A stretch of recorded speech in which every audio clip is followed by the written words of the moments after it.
Good morning, class 11th. Welcome again to online session. Take out your accountancy book. In offline session, we are studying about chapter 7, depreciation. Today I continue your chapter. Take out your page number 240. Today's topic is method of recording depreciation. Depreciation chapter हम देख रहे थे बच्चों. तो आज हम देखेंगे method कौन कौन से हैं डेप्रिसिएशन को रिकॉर्ड करने के, मीन अकाउंटिंग करने के आपके मेथड कौन कौन से हैं. C S student, method of recording depreciation. Depreciation record करने के मेथड हम देखें तो in the book of account there are two type of arrangement for recording depreciation on fix assets. Fix assets पे डेप्रिसिएशन लगाने के दो आपके पास क्या है मेथड हैं. First is charging depreciation to assets account. जो असेट्स अकाउंट जो हमने असेट्स का अकाउंट हमारी बुक में ओपन किया है उस पे क्या कर देंगे हम डेप्रिसिएशन चार्ज कर देंगे. Second method creating provision for depreciation accumulated depreciation account. हम क्या कर रहे हैं, एक अलग से हम खाता खोल रहे हैं इस केस में किस नाम से, प्रोविजन फॉर डेप्रिसिएशन या एक्युमुलेटेड डेप्रिसिएशन के नाम से. तो इसमें जो इफेक्ट पड़ेगा वो आपके जो अपने असेट्स था असेट्स अकाउंट्स पे इसका इफेक्ट नहीं पड़ेगा. इस डेप्रिसिएशन के लिए यहाँ अलग से ही एक खाता खोला जाएगा जिसे प्रोविजन फॉर डेप्रिसिएशन के नाम से हम जानते हैं. Charging depreciation to assets account कैसे चार्ज करेंगे हम. According to this arrangement, depreciation is deducted from the depreciable cost of assets created to the assets account. First देखिए, फर्स्ट जो मेथड हम देख रहे हैं, हम डेप्रिसिएशन जो है वो चार्ज कर रहे हैं असेट्स पे. तो इसके लिए हम क्या करते हैं, जो असेट्स की कॉस्ट थी उस पर हम क्या करेंगे, उस पे हम डेप्रिसिएशन कैलकुलेट करेंगे. तो यहाँ जो असेट्स अकाउंट जो है वो आपका जो है उस पे क्या कर देंगे हम, डेप्रिसिएशन जो है वो चार्ज कर देंगे. तो असेट्स अकाउंट जो है वो क्या हो जाएगा, यहाँ पर क्रेडिट हो जाएगा. And charge for debited to profit and loss account. जो हमने डेप्रिसिएशन चार्ज किया है, डेप्रिसिएशन का अमाउंट जो हमने चार्ज किया है, सपोज मेरी 1 लाख की जो है मशीनरी थी उस पर 10% मैंने डेप्रिसिएशन लगाया तो 10,000 मेरा क्या आया, डेप्रिसिएशन आया. तो वो 10,000 जो है उसको हम जो रिटर्न डाउन करेंगे उसको हम रिटर्न डाउन करेंगे पी&एल अकाउंट से. तो यहाँ इस केस में पी&एल अकाउंट जो है वो आपका डेबिट हो जाएगा और डेप्रिसिएशन आपका क्रेडिट हो जाएगा. सी आपकी जर्नल एंट्री हम देखें तो फर्स्ट एंट्री आपकी बनती है for recording purchase of asset. सबसे पहले हम रिकॉर्ड जो करेंगे हमारी बुक में, जो अकाउंटिंग हम करेंगे वो हम मशीनरी या आपकी जो भी असेट्स है फिक्स असेट्स को परचेज करने की एंट्री हम यहाँ पर बनाएंगे. फिक्स असेट्स आपने परचेज की है, इट मीन्स आपके बिजनेस में असेट्स आई है. तो आपका जो रूल है, आपका रियल अकाउंट का rule, come in is debited. Come in को आप क्या कर देते हैं, डेबिटेड. तो असेट्स अकाउंट आपका डेबिट हो जाएगा. इस केस में अगर हमने कैश में असेट्स को परचेज किया है तो कैश अकाउंट क्रेडिट हो जाएगा. और अगर उधार में आपने कोई मशीनरी खरीदी है तो इस केस में जिस वेंडर से, जिस सेलर से आपने असेट्स को परचेज किया है उसका अकाउंट क्रेडिट हो जाएगा. तो वही एंट्री यहाँ बनाई गई है, assets account debit to bank अप्लिक वेंडर अकाउंट.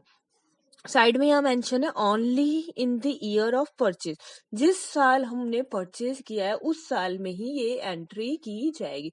नेक्स्ट ईयर में इसके लिए हम परचेजिंग की एंट्री नहीं करेंगे क्योंकि असेट्स जो आप एक बार खरीद लेते हो तो उसका बेनिफिट आपको बहुत सालों तक मिलता है, वो आपके बिजनेस में बहुत टाइम तक काम में आती है.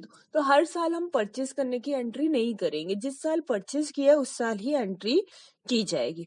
With the cost of assets including installation, pride, etc. साथ ही साथ हमें क्या करना है, हमने जो असेट्स परचेज की है और उस असेट्स को बिजनेस में लगाने के लिए, सेटअप करने के लिए हमने कोई खर्चा किया है तो वो खर्चा उसकी कॉस्ट में इंक्लूड किया जाएगा. सपोज मैंने 1 लाख की मशीनरी परचेज की थी और उसको बिजनेस तक लाने के लिए मैंने जो है 10,000 का और खर्चा कर दिया. तो जो मेरी मशीनरी है उसकी कॉस्ट कितनी हो जाएगी, 1,10,000. उससे ही हम यहाँ पर एंट्री दिखाएंगे. सेकंड देखो, following 2 entries are recorded at the end of the year. हमारी दो जो है एंट्री आपके ईयर एंडिंग पे, जब आप आपके फाइनल अकाउंट बनाएंगे, जैसे सपोज हमारा ईयर एंड जो होता है जनरली 31 मार्च को होता है, तो 31 मार्च को हम 2 एंट्री और इसकी दिखाएंगे। कैसे दिखाएंगे? First, for deducting depreciation amount from the cost of asset. हमारी जो कॉस्ट थी, जो असेट्स की कॉस्ट थी, उससे हम हमारे डेप्रिसिएशन का अमाउंट डिडक्ट कर देंगे। तो डिडक्ट कर देंगे यानी आपकी असेट जो अभी डेबिट हो रही थी वो क्या हो जाएगी? क्रेडिट हो जाएगी। किस अमाउंट से? जो आपने डेप्रिसिएशन लगाया है। तो हम सपोज मेरे पास जो थी 1,10,000 की मेरी मशीनरी हुई थी, उस पर मैं 10% डेप्रिसिएशन लगाऊं तो मेरा 11,000 का जो डेप्रिसिएशन निकलेगा उससे मैं ये एंट्री बनाऊंगी। कैसे? Depreciation account debit to assets account. और वैसे भी हम देखें तो डेप्रिसिएशन आपका क्या होता है? एक्सपेंसेस होता है। एक्सपेंसेस क्या किया जाता है? डेबिट। सारे एक्सपेंसेस आप क्या करते हो? डेबिट। और किस पे रिटर्न डाउन करेंगे? किसकी वैल्यू हम डिडक्ट करेंगे? मशीन असेट्स की। तो असेट्स अकाउंट आपका हो जाएगा credit for the amount of depreciation. 11,000 से आप इस एंट्री को दिखा दोगे। Second, for charging depreciation to profit and loss account. अब हम क्या कर रहे हैं? डेप्रिसिएशन को चार्ज कर रहे हैं किस पे? प्रॉफिट एंड लॉस अकाउंट पे। भाई प्रॉफिट एंड लॉस अकाउंट में ही तो दिखाते हैं सारे खर्चे कहाँ जाते हैं? आपके प्रॉफिट एंड लॉस अकाउंट में। तो जो आपका 11,000 का डेप्रिसिएशन का एक्सपेंसेस हुआ है उसको आप कहाँ दिखा देंगे? प्रॉफिट एंड लॉस अकाउंट में। तो इसके लिए एंट्री करेंगे profit and loss account debit to depreciation account. Amount कितना आएगा? 11,000 निकाला था अभी अपन ने एग्जांपल में, तो 11,000 के अमाउंट से आप ये एंट्री दिखा दोगे। क्लियर है? थर्ड देखिए, हम बैलेंस शीट में ट्रीटमेंट कैसे करेंगे। बैलेंस शीट ट्रीटमेंट कैसे देखा जाएगा? अब हम फर्स्ट मेथड जब यूज कर रहे हैं, हम चार्जिंग कर रहे हैं डेप्रिसिएशन किस पे? असेट्स से। असेट्स को हर साल हम डिडक्ट करके दिखा रहे हैं। तो इस केस में हम देखिए कैसे ट्रीटमेंट करेंगे। When this method is use, the fix assets appear at it's net book value. इस केस में आपकी जो फिक्स असेट्स है नेट बुक वैल्यू से दिखाई देगी। नेट यानी नेट बुक वैल्यू का मतलब है cost less depreciation till date. जब भी हम फाइनल अकाउंट बना रहे हैं वहां तक का डेप्रिसिएशन जो है उसको हम असेट्स की कॉस्ट में से डिडक्ट करके नेट वैल्यू निकालेंगे। नेट वैल्यू आपकी देखिए, सपोज मैंने 11 लाख की मशीनरी खरीदी थी, 11,000 मैंने क्या लगाया था उस पर डेप्रिसिएशन, तो 11 लाख में से सॉरी 1,10,000 की मैंने मशीनरी का एग्जांपल दिया था अभी आपको, तो उसमें 11,000 जो है वो आपने क्या लगाया था? डेप्रिसिएशन। तो आप क्या कर दोगे? 1,10,000 में से 11,000 जो है वो डिडक्ट करके दिखा दोगे, तो कितना अमाउंट आएगा? नेट अमाउंट आपका आएगा 99,000 का। वो कहाँ दिखा जाएगा? वो बैलेंस शीट में, on the asset side of the balance sheet and not at it original cost, also known as historical cost. कहाँ दिखाया जाएगा ये नेट वैल्यू? असेट्स साइड पे दिखाया जाएगा। ओरिजिनल कॉस्ट, ओरिजिनल क्या थी हमारी? 1,10,000, तो उसको हम यहाँ पर बैलेंस शीट में नहीं दिखाएंगे। कौन से केस में? जब हम चार्ज कर रहे हैं डेप्रिसिएशन को असेट्स अकाउंट से। सेकंड देखिए, creating for provision account accumulated depreciation account. Second हम मेथड देखते हैं जो हम सेपरेट अकाउंट ओपन करते हैं। This method is designed to accumulate the depreciation providing on an assets in a separate account, generally called provision for depreciation or accumulated depreciation account. इस method में हम असेट्स पे से चार्ज नहीं करते, हम क्या करते हैं? एक सेपरेट ही अकाउंट ओपन करते हैं जिसे हम नाम देते हैं प्रोविजन फॉर डेप्रिसिएशन और एक्युमुलेटेड डेप्रिसिएशन अकाउंट। उसमें क्या चार्ज किया जाता है? उससे हम डेप्रिसिएशन को चार्ज करते हैं। By such accumulations of depreciation, the assets account need not be distributed in any way and it's continue to be show in its original cost over the successive year of its useful life. इस case में क्या होगा? इस case में हमारी assets की जो value है वो डिडक्ट नहीं होगी। फर्स्ट केस में तो आपके असेट्स की वैल्यू कम हो रही थी, लेकिन इस केस में आपके असेट्स की वैल्यू जो है वही रहेगी जो उसकी ओरिजिनल कॉस्ट थी। कितनी थी? 1,10,000 की। There are some basic characteristic of this method of recording depreciation. कुछ characteristic है। First is assets account continue to appear in its original cost year after year over its entire life. assets जो है आपकी original cost पे ही दिखाई जाएगी, जितने भी लाइफ है उसकी हर साल उसी कॉस्ट पे दिखाई जाएगी। Depreciation is accumulated on a separate account instead of being adjusted in the assets account at the end of each accounting period. और डेप्रिसिएशन को हम अलग से दिखाएंगे किसमें, अकाउंटिंग जो होगी डेप्रिसिएशन की वो अलग से किसी अकाउंट में होगी जिसे हम प्रोविजन फॉर डेप्रिसिएशन दिखाते हैं, और हर साल में उसी को उससे ही अमाउंट एडजस्ट होगा किस पे, एसेट्स अकाउंट के लिए. The following journal entry are recorded. कुछ एंट्रीज हैं आपकी for recording purchase of asset. ये तो सेम है जो आपने फर्स्ट मेथड में देखी थी. अगर आपने परचेज किए कोई असेट्स तो आप एंट्री करोगे assets account debit to bank, अगर कैश में है तो बैंक, और ऑब्लिक वेंडर यानी उधार अगर आपने लिए तो जो जिससे भी उधार लिए उसका नाम यहाँ पर दिखा देंगे. और ये एंट्री कब होगी, अभी अभी बताया था आपको, जब परचेज आपने किया उस ईयर के लिए ये एंट्री होगी, और असेट्स को परचेज करने में कोई आपने खर्चा दिया है अपने बिजनेस तक लाने के लिए तो वो उसकी कॉस्ट में इंक्लूड होगा.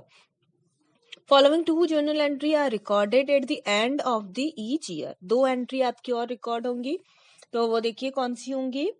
For creating depreciation amount to provision for depreciation account. जब हम डेप्रिसिएशन को क्रिएट कर रहे हैं तो क्या खोलेंगे हम, provision for depreciation account. First method में तो हम किससे बना रहे थे, हम असेट से बना रहे थे, तो हम एंट्री कर रहे थे डेप्रिसिएशन टू असेट. लेकिन यहाँ हम सेपरेट अकाउंट ओपन कर रहे हैं, कौन सा, प्रोविजन फॉर डेप्रिसिएशन, तो एंट्री हम करेंगे depreciation account debit to provision for depreciation account. किससे, जो आपका डेप्रिसिएशन अमाउंट है.